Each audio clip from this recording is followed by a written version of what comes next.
अस्सलाम वालेकुम and welcome to another lecture on complex analysis. इस लेक्चर के अंदर हमारे पास कंटोर इंटीग्रल्स के ऊपर एक और क्वेश्चन है। यहाँ पे हमारे पास जो कंटोर गिवन है कंटोर इंटीग्रल के अंदर वो कंटोर रियल एक्सिस का एक सेगमेंट है। तो आइए इस क्वेश्चन को सॉल्व करते हैं। सबसे पहले हमारे पास कंटोर इंटीग्रल है। Find this contour integral where this function f of z is equal to z minus 1 and the contour c is the segment z is equal to x of real axis. ये real axis का एक segment है और ये कितना segment हमने लेना है वो हमें यहां से पता चलेगा। जो z है वो x के बराबर है और जो x है ये रियल पार्ट है। जो कॉम्प्लेक्स नंबर z होता है उसे हम लिखते हैं x प्लस आयोटा y, लेकिन यहाँ पे क्योंकि z is equal to x लिखा हुआ है इसका मतलब इस कॉम्प्लेक्स नंबर का जो इमेजिनरी पार्ट है वो 0 है, इसका सिर्फ रियल पार्ट है, यानी कि हमारा जो कॉम्प्लेक्स नंबर है वो सिर्फ रियल एक्सिस के ऊपर मूव करेगा।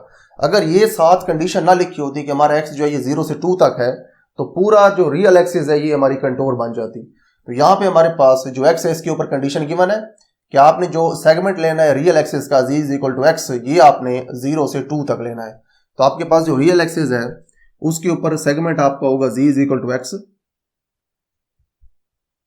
ये पूरा आपका रियल एक्सिस बनता है, लेकिन यहाँ पे उन्होंने हमें क्योंकि condition they the axis between 0 and 2 तो हम 0 लेंगे। यहाँ पे हमारे पास 0 है और जो 2 है वो यहाँ पे, 1 यहाँ पे और 2 यहाँ पे है। तो हमारे पास जो सेगमेंट है उसको हम यहाँ पे ड्रॉ कर लेते हैं।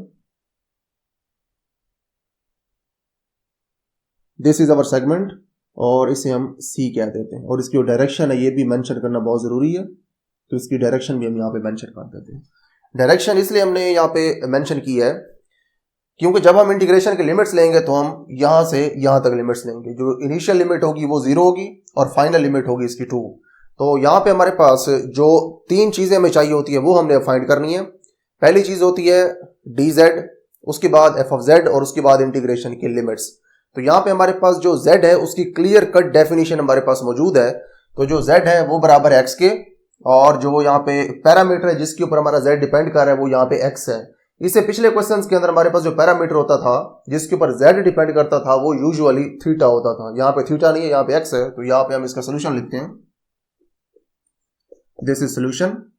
यहाँ पे हम लिखेंगे एज गिवन, जैसे कि हमें गिवन है z is equal to x। तो यहाँ पे अगर आप z का डिफरेंशियल लें तो ये जाएगा dz और x का भी डिफरेंशियल आ जाएगा d ऑफ x, क्योंकि डिफरेंशियल दोनों साइड्स पे अप्लाई होगा। तो यहाँ पे आपके पास अब बहुत ही सिंपल वे के अंदर dz की वैल्यू आ चुकी है। उसके बाद आपने वैल्यू फाइंड करनी होती है f ऑफ z की। f ऑफ z की वैल्यू के लिए यहाँ पे हम लिखेंगे f ऑफ z।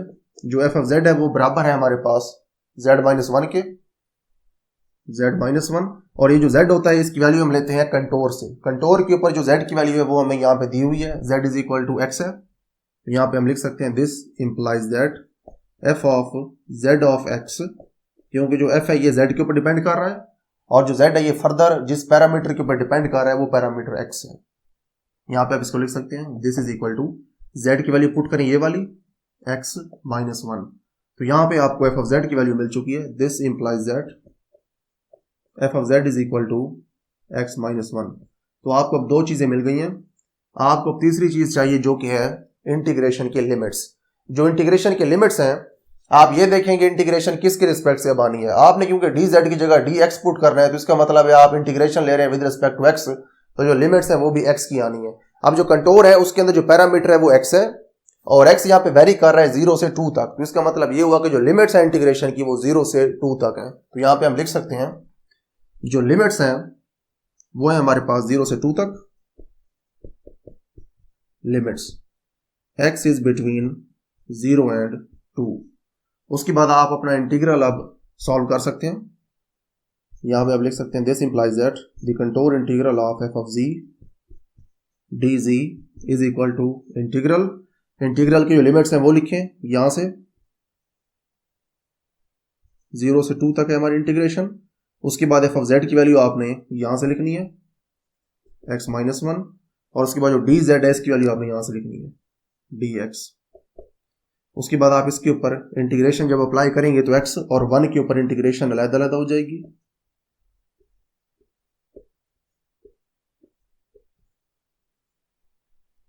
जो x है इसकी इंटीग्रेशन होगी x स्क्वायर ओवर 2। लिमिट्स साथ हम मेंशन कर देंगे। उसके बाद माइनस है और जो 1 है इसकी इंटीग्रेशन होगी x, और साथ लिमिट्स हम मेंशन कर देंगे 0 से 2 तक। उसके बाद फर्दर इसको सॉल्व करेंगे। और contour integral is equal to, यहां पे हमने अब इसके अंदर लिमिट्स पुट करनी है। 2 इसकी लिमिट पुट करें, ये हो जाएगा 2 का square divided by 2 minus 0 limit यहां पे पुट करें, 0 स्क्वायर डिवाइडेड बाय 2। उसके बाद यहां पे माइनस है, और उसके बाद आपने लिमिट्स पुट करनी है x के अंदर। x की जो पहले आपने लिमिट पुट करनी है वो 2 है, और उसके बाद आपने उसकी इनिशियल लिमिट पुट करनी है जो कि 0 है। तो ये बराबर हो जाएगा 2 का स्क्वायर हो जाएगा 4 डिवाइडेड बाय 2 माइनस 0 का square 0, 0 divided by 2 is equal to 0। उसके बाद माइनस आपने अंदर मल्टीप्लाई करवा देना, ये हो जाएगा -2, और ये 0 है तो ये खत्म हो जाएगा। ये 4 डिवाइडेड बाय 2 जो है ये हो जाएगा 2, ये -2 है, एंड रिजल्ट आ जाएगा आपके पास 0। तो आपने अपना कंटूर इंटीग्रल सॉल्व कर लिया। तो यहां पे आप लिख सकते हैं this implies that contour integral of f of z is equal to 0। तो ये है जी आपके पास कंटूर इंटीग्रल का आंसर। आपने इस कंटूर इंटीग्रल को भी उसी मेथड से सॉल्व किया है जैसे आपने अपने पहले क्वेश्चंस के अंदर कंटूर इंटीग्रल्स को सॉल्व किया है। हमने यहाँ पे बेसिकली 4 काम किए हैं। सबसे पहले हमने z की वैल्यू आइडेंटिफाई की है कंटूर से, उसके बाद हमने dz फाइंड किया है, उसके बाद हमने f of z फाइंड किया है, उसके बाद हमने उस पैरामीटर की लिमिट्स फाइंड की हैं जिसके ऊपर z डिपेंड कर रहा था कंटूर के अंदर। यहाँ पे हमारा पैरामीटर थीटा नहीं था, यहाँ पे हमारा पैरामीटर था x। तो जो x की लिमिट्स थी वो थी 0 से 2 तक, वो हमने लिमिट्स फाइंड की हैं। ये सारी चीजें फाइंड करने के बाद हमने अपने कंटूर इंटीग्रल को मॉडिफाई कर लिया है, और उसके बाद हमने इसको सॉल्व कर दिया है। तो इस लेक्चर के लिए इतना ही। See you in the next video with some other question on contour integrals.